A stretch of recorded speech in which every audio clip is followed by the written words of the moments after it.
Break. In its verb form, to break has many different meanings.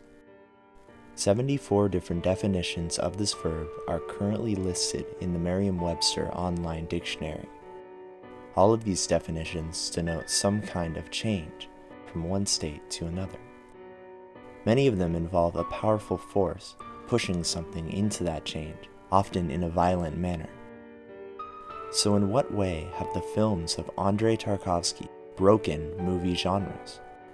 The second part of the Mosaics of Time series will explore Russian filmmaker Andrei Tarkovsky's second and third films, a biographical epic called Andrei Rublev, and a science fiction thriller called Solaris.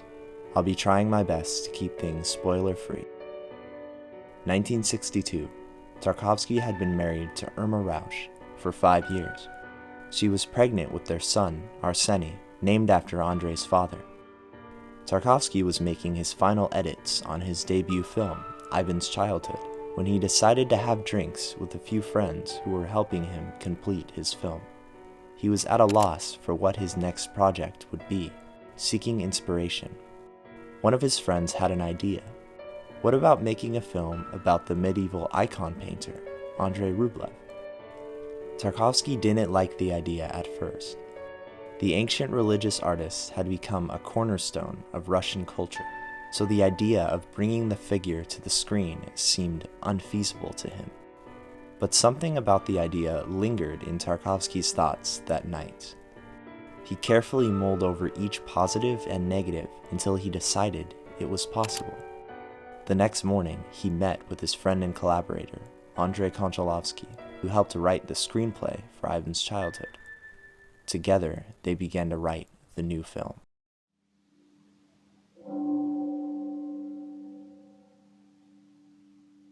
Andrei Rublev was an Orthodox monk who painted religious icons to adorn the walls of churches in the mid-1400s. The 3-hour epic, Andrei Rublev, chronicles the artist from his first major painting commission as a young monk up until his most famous painting commission as a much older man. In technical terms, this film falls into a history or biography genre, but Tarkovsky made it his own to such a degree that it can be said that the film broke free from the confines of any genre. Tarkovsky thought that, if it were possible, the film won't fall into the categories of historical or biographical genres. I was interested in something else, the exploration of the painting genius. I was keen to investigate the matter of psychology of artistic creativity and look into the emotional state of an artist. Let's take a look at a few aspects of Tarkovsky's second film that break it out of the mold of a typical biographical film.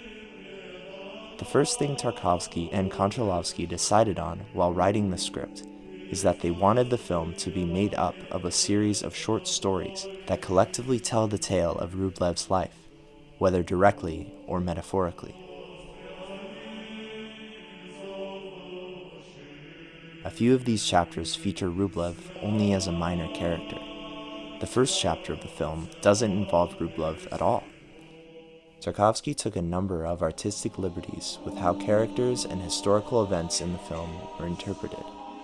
One of these interpretations is that Rublev tends to act as an artist first and a religious monk second. When commissioned to paint the Last Judgment in a church, complete with a large portrait of the devil and suffering people, Rublev refuses, not wanting his artwork to frighten anyone. He is also at one point intrigued by a pagan festival taking place near where he is camping for the night. Tarkovsky aimed to portray Rublev as an artist, but first and foremost as a human, with faults and imperfections like ours. In addition to this, the timing of some events in the film differs from recorded history, and many fictional characters were added to the plot. Thus, through many different unique artistic choices, Tarkovsky succeeded in making a historical film completely his own. But how was Andrei Rublev received by moviegoers? While recognized by many today as Tarkovsky's masterpiece, it is also famously his most controversial film. For a scene depicting an army pillaging a town, a real horse was killed on screen. Tarkovsky at the time defended this choice, explaining that the horse was bought from a butcher and returned to him after its death on set. His 5 films following Andrei Rublev show no evidence of animal cruelty, possibly revealing a change of heart on this matter.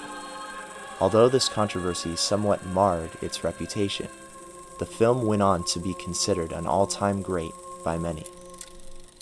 What truly made the film for me was the final chapter. It introduces a bellmaker's son, recently orphaned, who is recruited to lead in crafting a church bell for a nearby town. The boy pours his heart and soul into the work, even treating his workers harshly in order to get a satisfactory result. This is the longest of the film's chapters, and intentionally so. The audience is made to feel the weight of time and effort that comes with creating a work of art. Comparisons have been drawn between this and the production of a film. The orphan could be a poetic link to all artists, or any of us. He toils for days on end in the rain and mud and clay and fire, channeling his pain, his anger, everything, until he achieves creation. This idea is the essence of the person Andrei Rublev becomes.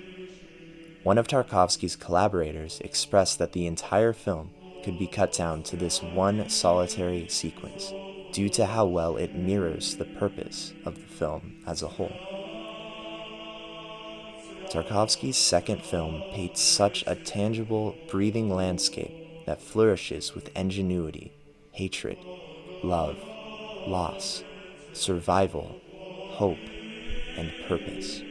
Tarkovsky made an epic film about life in all its ugliness and beauty, and it might possibly be my favorite of his films. But can you compare films that are so drastically different? In 1970, Andrei and his wife Irma divorced. By then, their son Arseny was 10 years old. Soon after, Andrei married his production assistant, Larisa Kizilova. She worked as assistant director for his next 4 films, and appeared in his 4th film, The Mirror. In late 1970, Larisa gave birth to a son. He was named Andrei after his father. Tarkovsky, struggling through the murk of censorship, was having trouble getting a very personal script approved by the Russian authorities. This made him think of what genre would be more readily accepted. He happened to be reading a novel called Solaris, or Solaris, by Stanislav Lem, and was reminded of a genre that was growing in popularity. He knew that science fiction wouldn't quickly be turned down.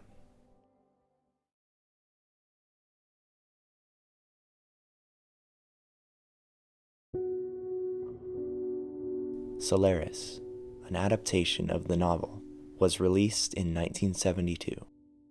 It's a slow-burning psychological think piece set against the backdrop of a distant alien world. The protagonist, Chris, or Chris, is given news by a former cosmonaut that strange things are happening on the planet Solaris and in the research station that orbits it. A close friend of Chris is currently aboard the station, so Chris volunteers to investigate and potentially rescue the crew from a threatening situation. So is Tarkovsky's 3rd film a straightforward science fiction movie? Not really. He expressed that many sci-fi films of the time felt sterile, failing to be human stories due to the lack of focus on character. This gave Tarkovsky motivation to challenge himself. Let's look at a few ways he was able to break his film out of the sci-fi genre. Despite taking place in the future, the film begins with a strong focus on the natural world. Chris, haunted by the death of his wife 10 years ago, finds peace among the lush flora on his parents' property. The style of dress and architecture aren't made to seem futuristic, which differs from many films that display advanced tech and little to no style of the past. Futuristic transportation isn't made a focus either. When Chris travels to the Solaris station, we are only given limited glimpses of the spacecraft he's traveling in. Another unique aspect of Solaris is its antagonist, an alien entity called the Ocean. Once Chris arrives at the station, he finds the halls are littered with trash. The two workers are on edge and acting mysteriously, and he begins to see other people who were never part of the Solaris crew. At this point, Tarkovsky begins to quietly weave elements of horror into his film. Let's look at an example of this. Chris soon meets Snout, one of the scientists. He notices something off about him during their conversation. He seems to be hiding some dark truths. Soon, Chris realizes they are not alone.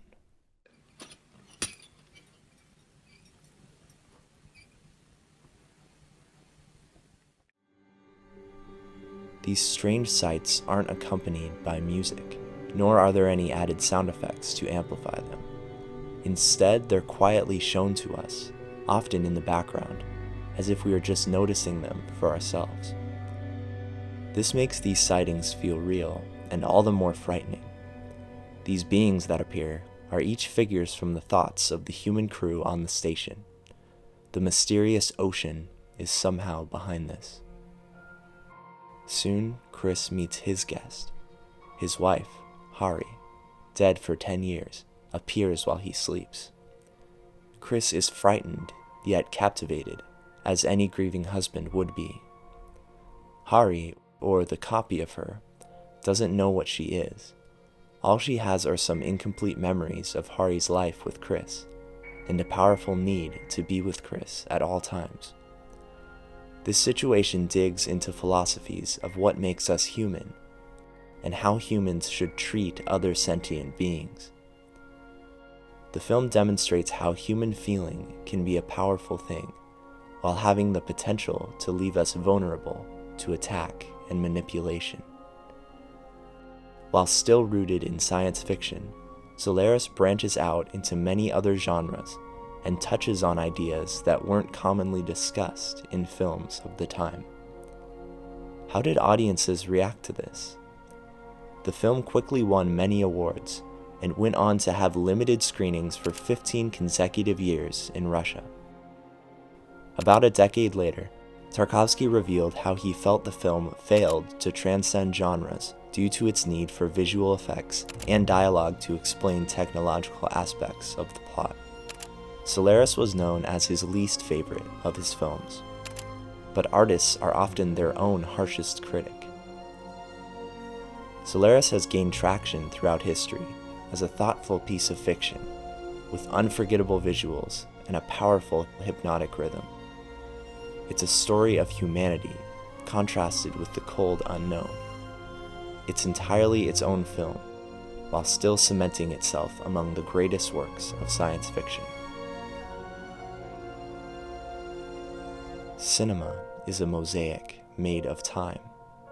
This metaphor reveals Tarkovsky's respect for film as an art form, and thus why he disliked putting films into rigid types or genres. While filmmakers can rely too heavily on them, I think genres can be a creative starting point. As a work of art grows and changes, it can find its own place apart from that genre. Andrei Rublev and Solaris inspire us to keep pushing, to give our own art a unique place of its own. Some movies don't have a genre. How? You'll see.